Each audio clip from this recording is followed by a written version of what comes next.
Hello friends, நாங்கள் இன்றைக்கி night டின்னருக்கு பார்த்தீங்கன்னா சுக்கோபாயிலேருந்து பிரியாணி ஆர்டர் பண்ணியிருந்தோங்க. ஒரு மட்டன் பிரியாணி, ஒரு சிக்கன் பிரியாணி. இங்கே ஓஎம்ஆரில் பார்த்தீங்கன்னா டைனிங் கிடையாது. அதனால் நாங்கள் டேக்அவே வீட்டுக்கு வாங்கிட்டு வந்துட்டோம். வீட்டுக்கு வாங்கிட்டு வந்து சாப்பிடலாம் அப்படின்னு சொல்லிட்டு வாங்கிட்டு வந்துட்டோம். இது பார்த்தீங்கன்னா எங்களுக்கு ஒரு சிக்கன் பிரியாணி, ஒரு மட்டன் பிரியாணிக்கு 2 ரைத்தா கொடுத்துருந்தாங்க, 2 கேசரி கொடுத்துருந்தாங்க. பிரிஞ்சால் கறி எனக்கு இவங்க செய்கிற டேஸ்ட் ரொம்பவே பிடிக்கும். அதனால் நான் வந்து எக்ஸ்ட்ரா ஒன்று கேட்டதால் அவங்க 3 கொடுத்துட்டாங்க. இது டேஸ்ட் வைஸ் ரொம்ப நல்லாயிருக்கும். நீங்கள் ட்ரை பண்ணி பார்த்துட்டிங்கன்னா உங்களுக்கு தெரியும். பெரியவங்களும் சாப்பிட்லாம், சின்ன குழந்தைங்களும் சாப்பிட்லாம். ஏன்னா இது காரமும் ஸ்பைஸியாகவும் இருக்காது, ஆயிலாகவும் இருக்காது.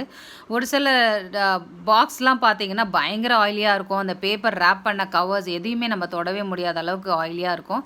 இது அந்த மாதிரி இருக்கவே இருக்காது. ரொம்ப டேஸ்ட்டாக இருக்கும். சென்னையில் மஸ்ட் ட்ரை பிரியாணி வந்து சுக்குபாய் பிரியாணிங்க. ட்ரை பண்ணிவிட்டு உங்களுக்கு பிடிச்சிருந்தான்னு சொல்லுங்கள். Thank you friends.